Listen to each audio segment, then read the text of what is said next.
afternoon, sports fans from all around the globe. I'm your host, Jeff Dawson, East Coast Sports Investors, and this is your midday market report for Tuesday, February 8th, 2022, as we get a step closer to the Super Bowl. And today, ECSI is honored and blessed. A shout out to my man, Jamal Brown, otherwise known as Primetime, the Pops himself, for getting myself connected to the one, the only Mr. Shaun King. I can't tell you, I've done a couple hundred shows, Mr. King, and I don't often get these butterflies, but I got them. So you're doing a hell of a job.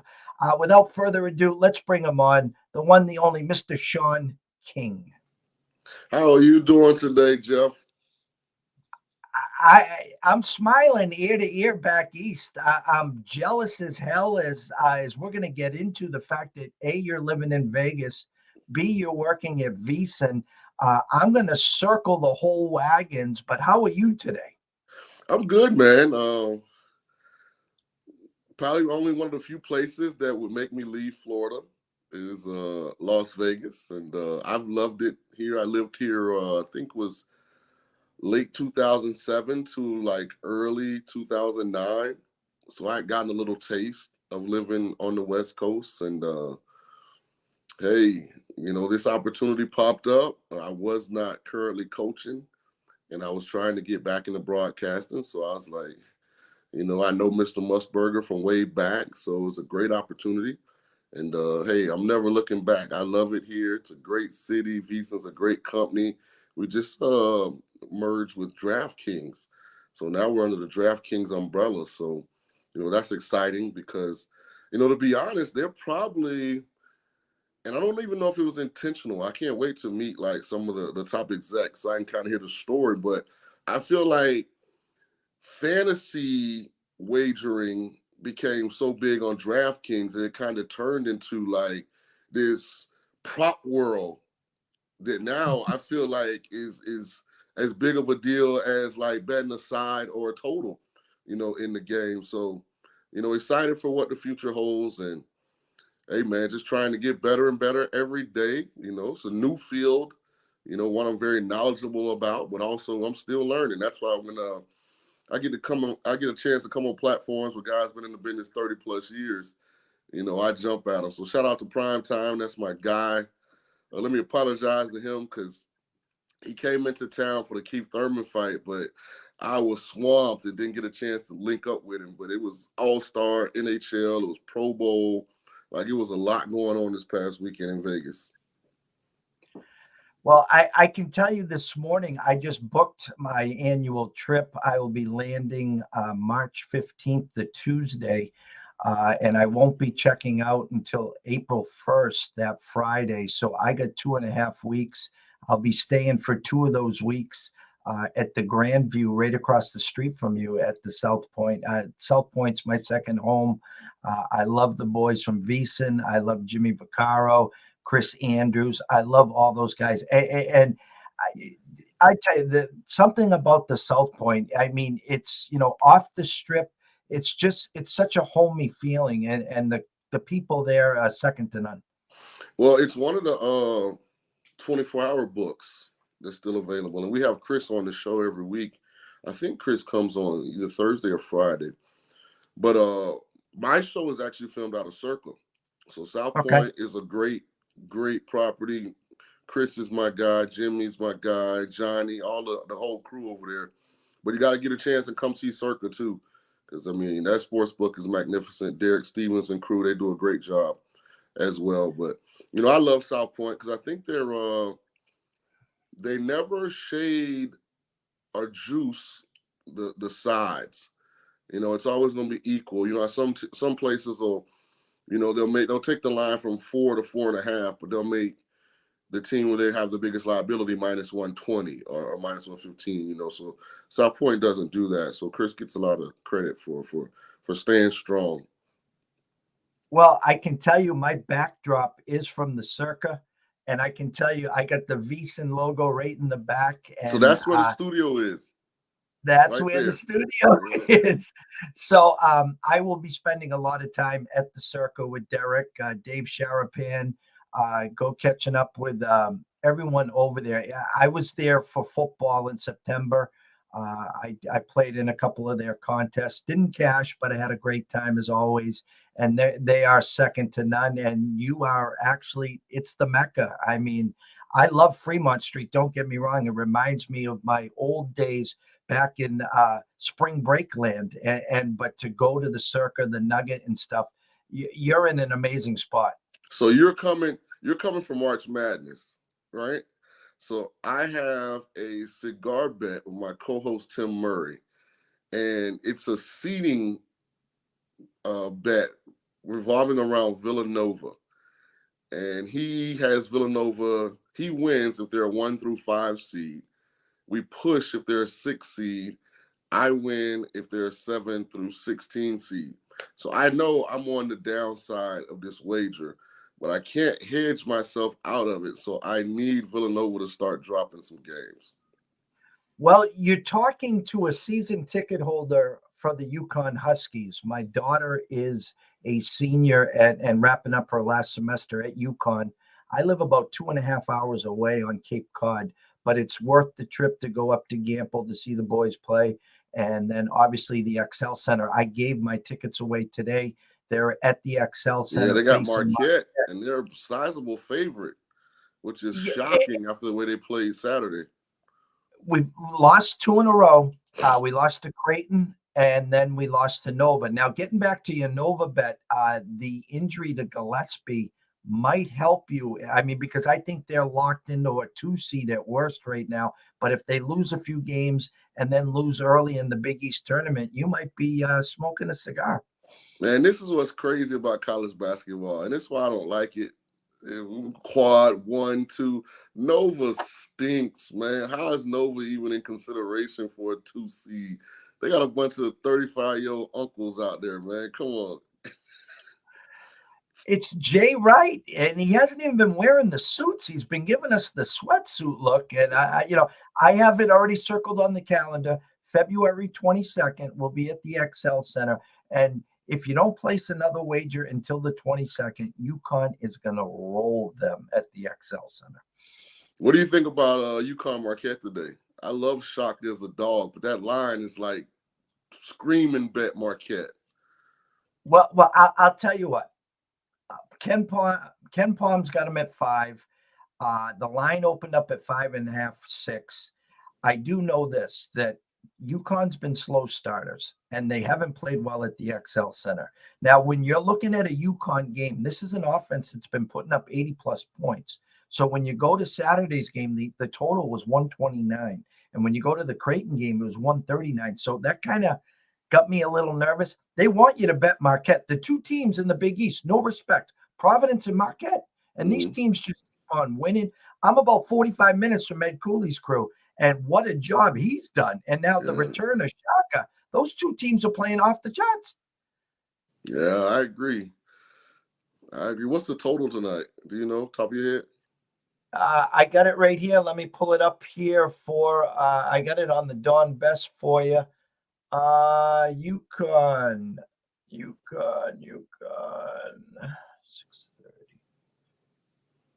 Opened at 139.5 and is now at 140 with a 6. So they're probably saying about 76, 70, somewhere in that area. That's what they're a little less, maybe 74, 68, somewhere in that area for tonight. All right, probably leave it alone. Just watch as a fan.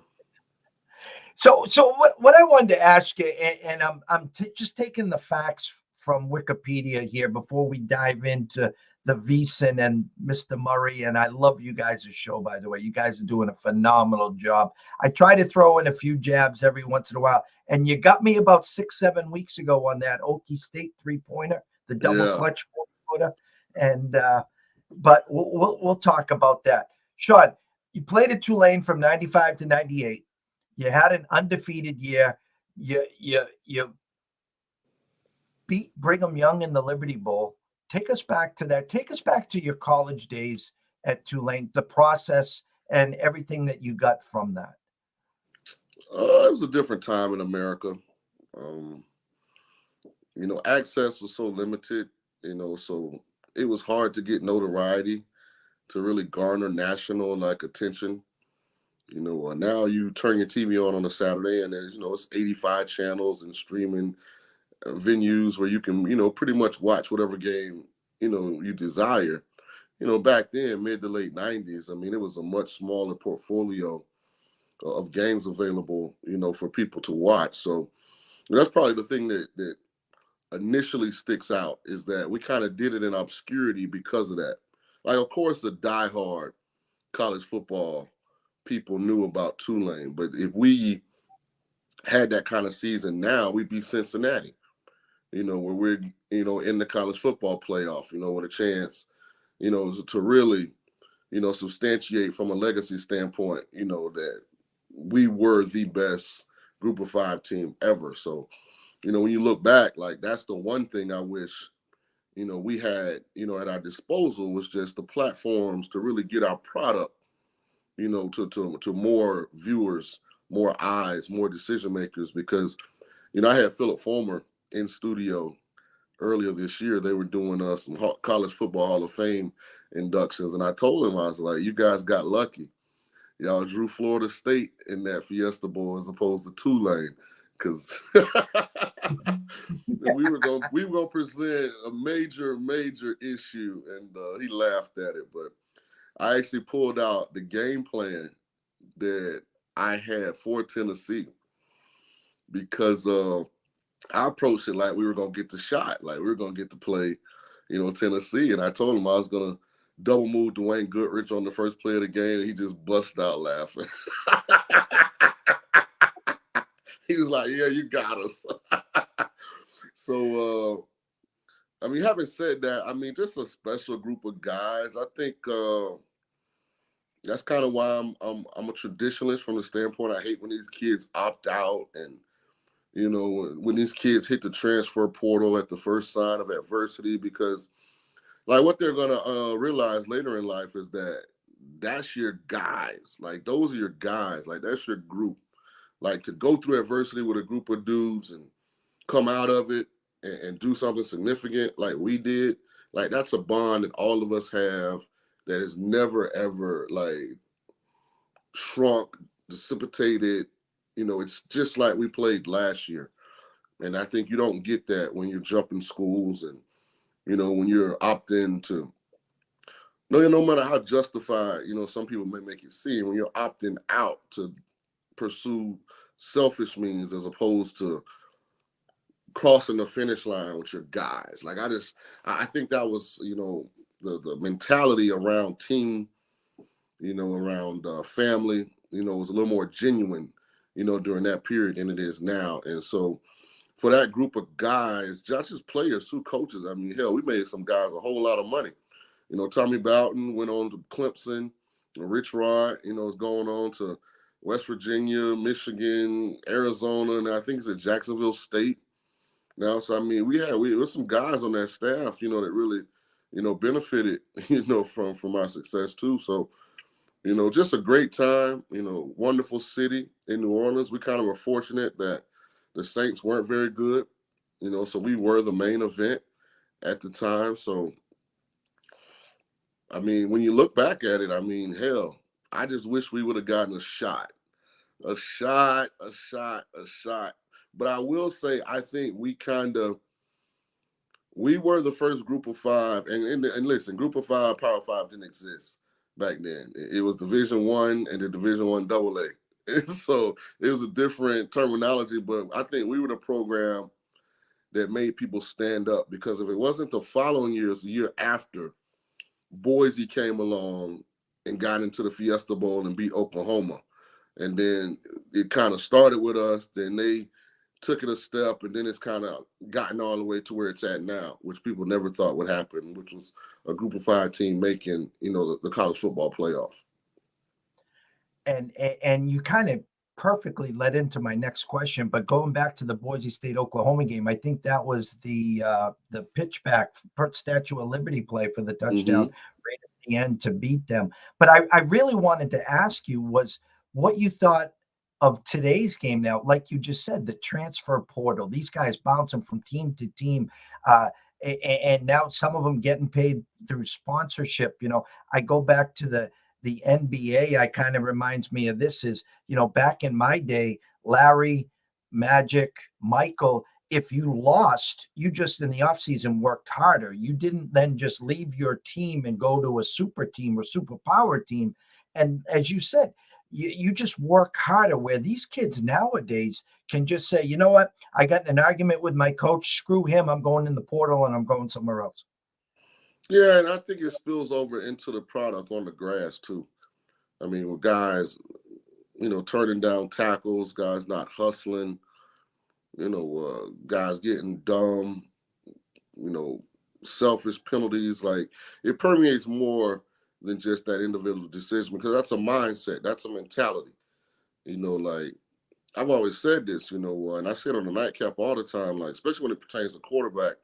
I wouldn't have a quarterback on my board that opted out of his bowl game. I just wouldn't do it. Like, I feel like you have to be wired a certain way to go to the NFL and lead a group of men. Like, you look at the elite guys and look at the commonality among Patrick Mahomes, Josh Allen, Justin Herbert, Joe Burrow. They're all killers mentally. They don't flinch. Like, when the pressure, gets high, they get, more efficient. Like, they're calm when everything is chaos. And I think that's the mentality that you need. And they're not running from adversity. And so you look at that group of guys and you're like, okay, I want a killer. I want one of those guys. I don't want one of these guys. I'm watching the bowl game. He's up in the press box, with the headsets on, while his guys are down there in the trenches. You know what I mean? Like, football is a violent, physical game. I think the sooner people realize that that's just a part and a component of it, trying to avoid it or using it as a crutch, why not to participate, to me, I think is lame.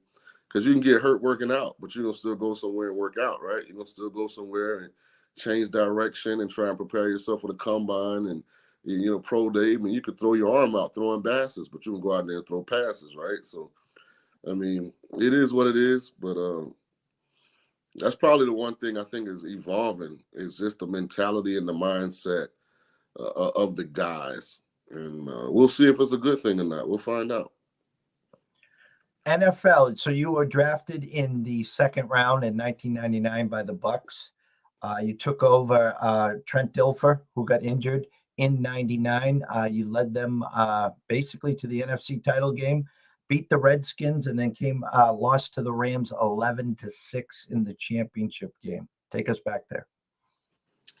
I remember the first game when Trent got hurt. I couldn't find my helmet, so I was glad that he kind of stayed on the field for a second, because he was rolling to the right and he gets tackled and he doesn't get up. And we're like, Shaun, you got to go in. I was like, okay. I was ready, but I couldn't find my helmet. I left it in one spot and I had gotten sabotaged. Like, somebody had moved it on me. So that was the funny part. But I mean, Warren Sapp gave me the nickname Smoothie King. Like, I had a unique ability to stay composed, to not let the moment be too big. So, I had prepared myself, for that moment and with that team. I'm from St. Petersburg, Florida.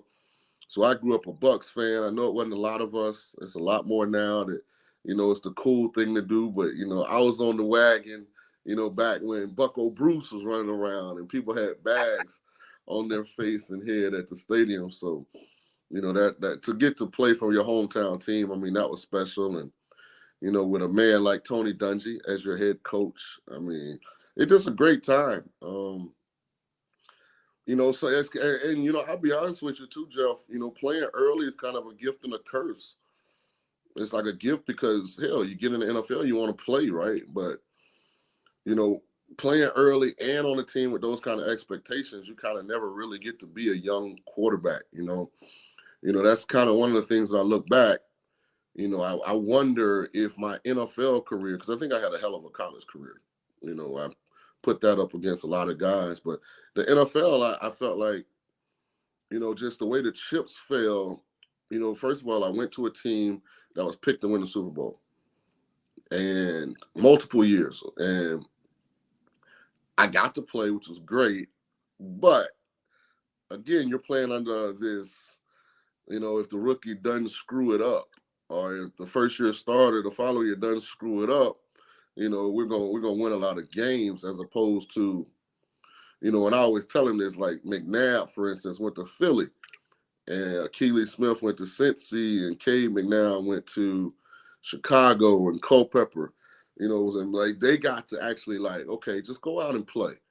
You're gonna make some mistakes, so be it. We're trying to build this thing, so 2 years from now, we're ready to go. So, that's probably the downside of playing early. And then we had a lot of turnover, Jeff. I don't know if a lot of people know this, but we changed coordinators my first 4 years in Tampa. When I got there, Mike Shula was the coordinator, and then they fired Mike Shula and hired Les Steckel my second year, and they fired Les Steckel and hired Clyde Christensen my third year, and then Coach Dungy got fired after that year, and John Gruden came in. So, not only was I a young guy playing on the team people picked to win the Super Bowl, I never was in the second year of a system. Each one of those first 4 years was, a new system. So, it is what it is. We ultimately won a championship, so that's a great thing. But, you wish that replay official in St. Louis with the Bert Emanuel catch had to saw things differently. But, hey, so is life. It all culminated and led to the journey that, has been my life. And, hey, man, been lucky. Seen a lot of great things, met a lot of great people, including today, and have done it all around the game of football, which I think is really special. So I've gotten to be a part of this game as a player first, then as a broadcaster. I went to ESPN and NBC when I finished playing and broadcasted. Then as a coach, I went to USF, and now I'm back, as a broadcaster, but in the gambling space. So I've gotten to kind of build a whole life around this game, and that's pretty special.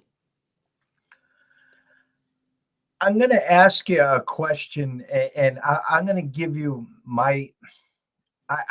it's kind of hard. I'm about 45 minutes to an hour from Foxborough. Mm-hmm. I had to sit through 2 decades of In Bill We Trust. Who came first, Bill or Tom? It's the chicken and the egg. And for me and my space, 2 things I have to leave at the door: my heart and my ego. The only thing that matters to me is which team's going to cash the ticket today. And so I never drank the Kool-Aid.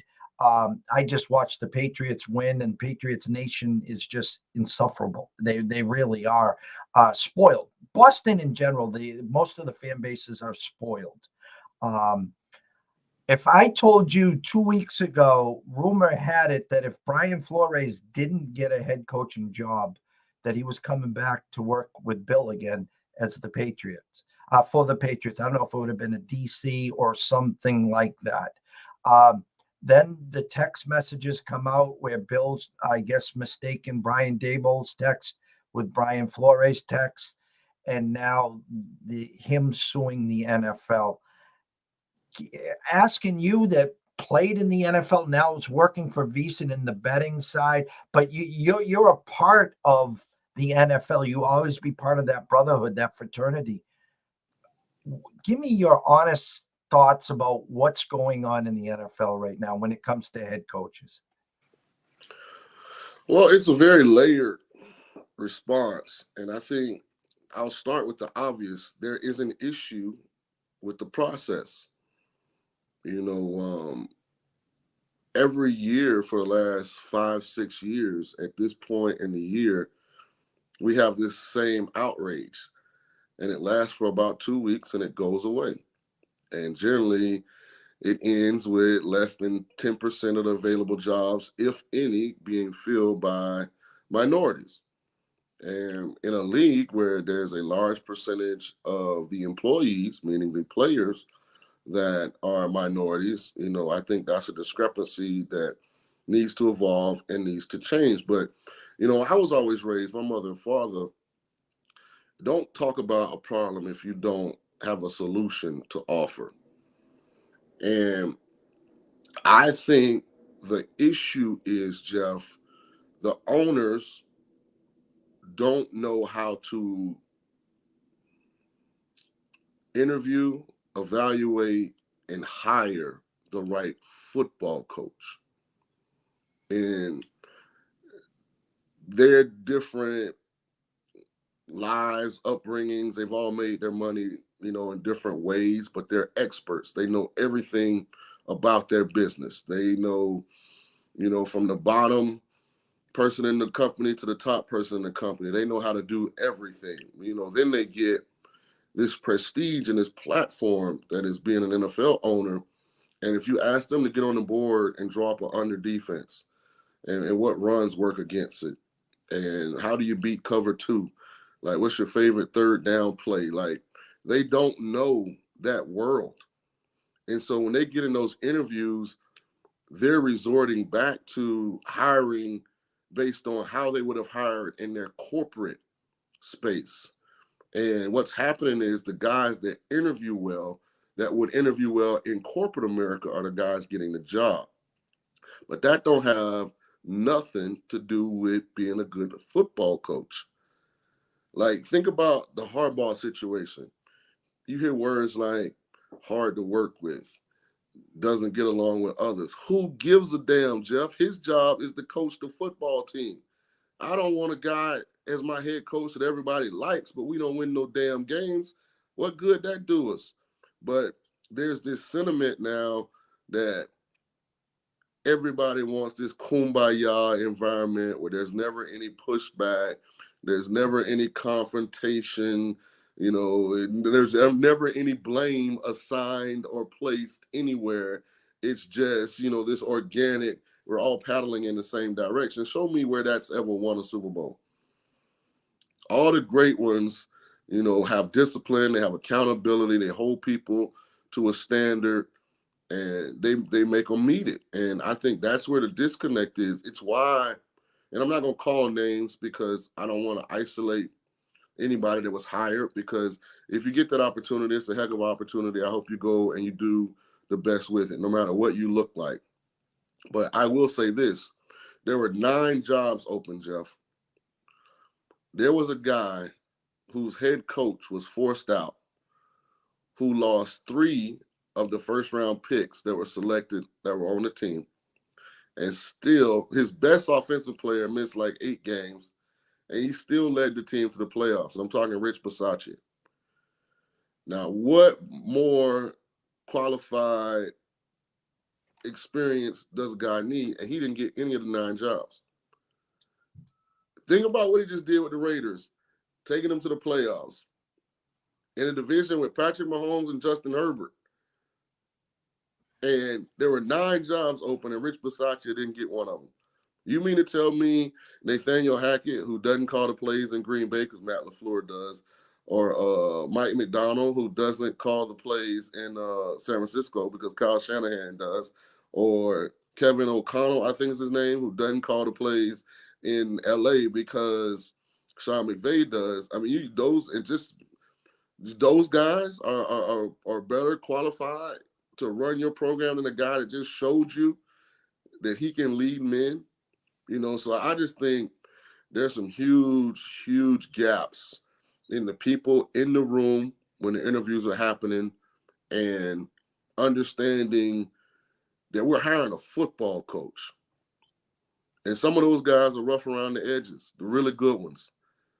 They might not be the guy you would hire to be the CEO of Gucci, or, the CEO of Trans World or something. But when it comes time to get a group of men to go out and fight for a common cause and be selfless and play hard and be on top of the details, that's the guy. That guy's not getting hired.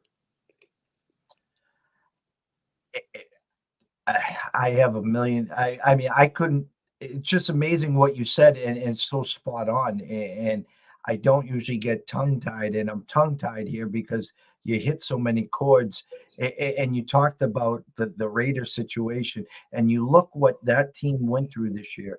The fact that Gruden gets fired, the fact that, Henry Ruggs has the DUI. There was a lot of stuff going on in the locker room.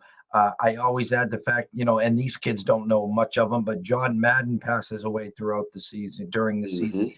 And he kept that team together, and they made it to the playoffs. And I tell you, they were 2 plays away in the first quarter, the strip sack in Cincinnati, and then the kickoff return where the guy steps out of bounds and they get the ball at the 2, which turned into another 3 points.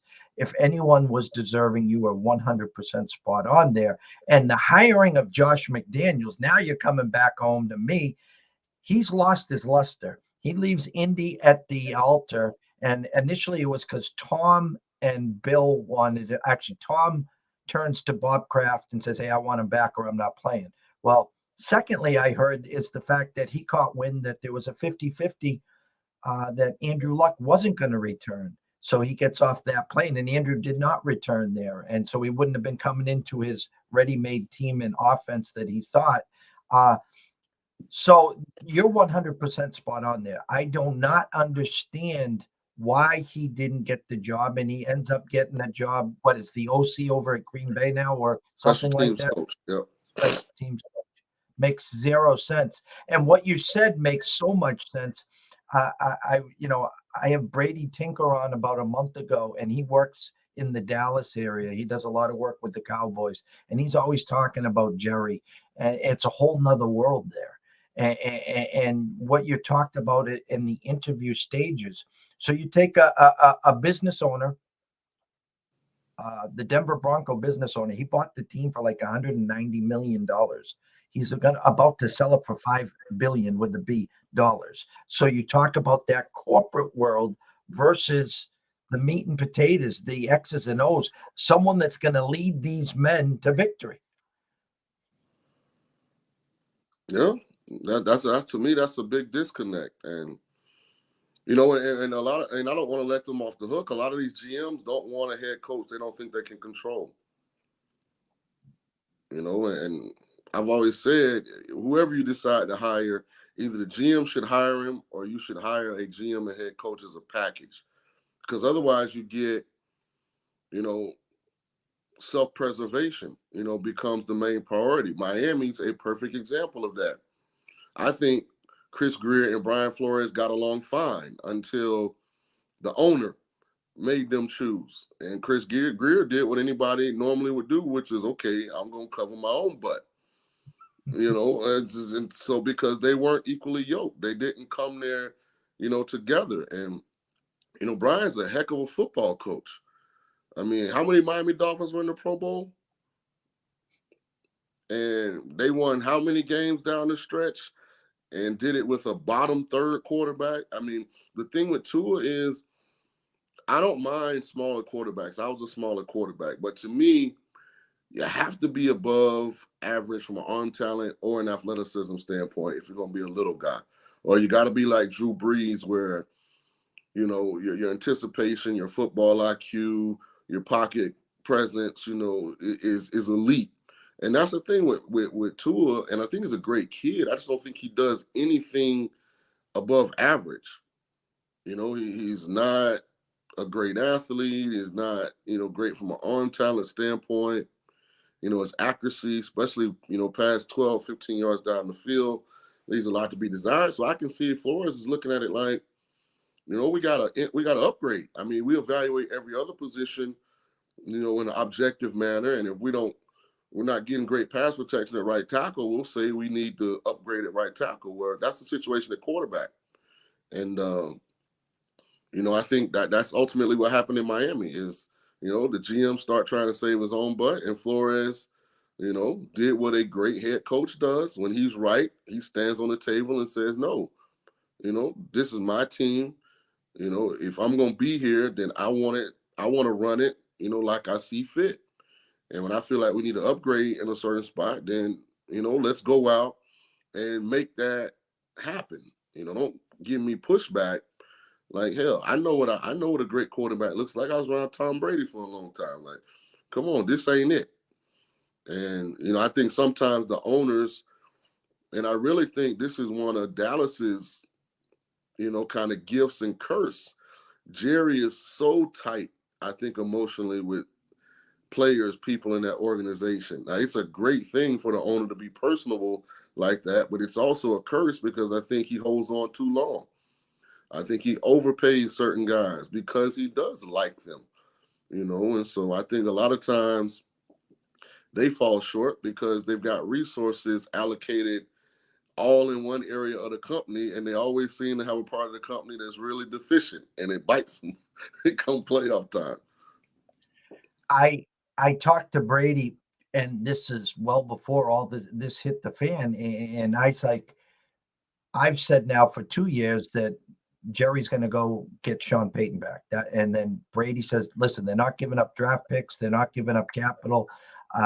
There's no way. Mike McCarthy's under contract for another year. There's no way. And then Sean Payton steps down. So I assume that's all we're going to hear now for the next year after every loss is the fact that McCarthy's dead man walking and Sean Payton is just waiting, taking his year off, and then he's waiting to swoop on into Dallas and then take over there. I don't know contractually how that works because I think Peyton has a year or two left on his current deal. So I don't know if sitting out takes time off of that deal. I think they would still have to come up with compensation if he goes somewhere else as a coach. And considering that the precedent's kind of already been set with Gruden, 2 number ones, I couldn't see the Saints, allowing him to go in the NFC and not get at least that level of compensation. So it'd be an interesting thing, for Jerry. I just think Jerry's got some bad investments in his portfolio. I mean, he's paying Zeke a lot of money. I love Zeke, but, Zeke's not an upper echelon running back anymore. He's playing Amari Cooper, a lot of money. Amari's definitely on the back end of that thing. He's paying Dak like an elite quarterback, and Dak really is a second or third tier guy, so he got some things he has to figure out. All right. Everyone's been waiting for this. All right. It's Super Week. It's Super Bowl. You're at the Mecca. You're at Circa. You work with Tim every night. You see Derek. You see the boys. And this week at your office, it's just going to be bedlam. So give the people what they want, Mr. King. Give them what you're thinking. If you have a couple wagers or you're going to have a couple wagers on the game, maybe a prop or two, or how you see this game going. So let me first put some context on this. Jeff, I'm not afraid to be wrong. I work my butt off to be right. And when I'm right, I kill it. I'm not a person that hedges. I'm not a person that's really trying to middle all the time. And I'll explain why here in a second. And I learned this because my first passion was horse betting. And I still love the horses. I love to bet the horses. And like when I started doing horizontal wagers, I would have guys that would, okay, I like this 7-1 shot in the third leg, but we better put the favorite in just in case. And we better put this closer in. I am the person, I will have 4 pick fives going, and that 7 will be bulleted on all 4. And I will have a couple $100 on him to win. And I'm the kind of person, like if I feel strongly about it, I'm all in because when I hit it, it's going to crush. And I am all in on the Cincinnati Bengals. Multiple reasons. First of all, I think they have the better quarterback, even though Stafford is borderline Hall of Fame. And I think he's playing probably to get into Canton. Like, because statistically, I mean, when it's all said and done, I mean, he's going to have an elite career, yardage, touchdown passes, all the metrics that they measure quarterbacks on. But I just think Joe Burrow's generational. I think he's something special. I think he's one of those rare young quarterbacks who just gets it and he's got it and he's going to give it and he finds a way to get it done. And that permeates confidence in his teammates. And I think it makes them overachieve. And, he has a transitional talent at receiver in Jamar Chase. And one thing you've seen with the Rams you can throw the football on them. Like, they got some recognizable names, but that was Jalen Ramsey Mike Evans ran by in Tampa for the touchdown. So I mean, I expect Burrow and crew to have some success. I think Joe Mixon, they're going to force that Rams front to defend the run, which in a lot of ways will help negate some of their pass rush prowess. But ultimately, I came to the decision because the Rams are so inconsistent. They very rarely play 4 good quarters. They generally have some lulls, where, the other team can either take the lead or get back in the game. And so I just think 4.5 points is a nice cushion. So my largest wager will be on Cincy plus the 4.5. But I will have smaller wagers on Cincy money line. I will have Cincy alternate spread minus 3.5, I think it is. And I'll go all the way up to, minus 10.5. I have Joe Burrow to win MVP. And I'm not sure what other props I'm going to play. I know that's the one prop that I'm going to play right now. But I'm all in on Cincy. So if Cincy wins, then it was fantastic Sunday. If they don't, then guess what? I'll congratulate, Matthew Stafford, Sean McVay, and we'll move on to Puckstradamus. We'll move on to hockey, and, we'll get ready for March Madness. I've been blessed here. It's been 41 minutes. I could talk to you all the way up until Tim Murray yells and screams and hollers because you weren't at the pregame to go over today's notes. So I will make sure that I reach back out to you as we get closer to March Madness, Stanley Cup, and talk some playoffs. I will definitely be by the Circa to see you and Tim live at the VESIN studios. But the stage is yours. I've had this crawler going the whole time. I want you to tell the people where they can find you on all your social media platforms, your show, everything. The stage is yours, Mr. King. Well, first of all, I want to thank Jeff Dawson for allowing me to come on East Coast Sports Investing. Appreciate the time, the opportunity. If you guys want to follow me on Twitter, and listen, I'm sarcastic now. I'm kind, but I can talk a little trash, so be careful, what you tweet me. At Real Shaun King, and that's SHAUN. Like I tell the people at Starbucks, it only matters on Twitter because however you write it on the cup, it's gonna sound the same when you say Shaun. The show is on VESIN, VSIN. You guys can download that app and listen for free, or I think there's a monthly fee if you want to watch because we do film the show as well. Also, if you have YouTube TV, the premium version of VESIN has a channel, so we have 24-hour programming. The show is called The Nightcap. It's on from 10 p.m. to 1 a.m. Eastern, 7 to 10 p.m. Pacific time. My IG is at Coach Shaun King. So you guys come. I don't use IG as much because I have an Android and I find it more difficult to navigate. I think IG is biased towards iPhones and Apple products. So I'm trying, but I'm also CEO of the Pulling from My Pockets crew, which alludes to something Jeff said earlier. The truth doesn't have emotions, people. I don't even generally vote for teams that I'm passionate about. I'm a huge Duke men's basketball fan, a huge BUCS fan. Very rarely bet those two teams. I just want them to win. I don't want to get upset that they didn't win by enough. But, and my alter ego is Puckstradamus. So I am, in my opinion, the preeminent hockey wagerer in the continental United States. So if you don't believe me, tune into the Nightcap on VESIN. Puckstradamus gives out his player today. I'm hitting at a phenomenal rate. I'm waiting on them to announce all the starting goalies today, but I'm leaning towards the Minnesota Wild, who I think are in a great spot, but just trying to make sure that that the goalies are all right coming off the All-Star game. Make sure nobody got stuck in Vegas that we don't know about. Oh, partying with Alvin Kamara. How's that sound? Yeah, I know, right? And it sounds like the dude was being a jerk getting on the elevator. Hey, man, people going to learn. I tell you what, and lastly, any luck with the Joe Namath jacket? So Dave Ross, who I think Dave does weekends at VESIN. He brought the idea up, so I've got him out on a seek and and fine mission. I got to see what the weather's going to be like Sunday. Because also, if you guys are in Vegas, me and Tim Murray are hosting a Super Bowl event at Stadium Swim, which is circa state-of-the-art, world-renowned outside sports book. Basically, it's a pool party based around the game, and I got to make sure I know what the weather's like. I can't show up in a mink and it be 85 degrees. And I don't want to show up in shorts, which I normally have on. It'd be freezing too, so I better check the weather.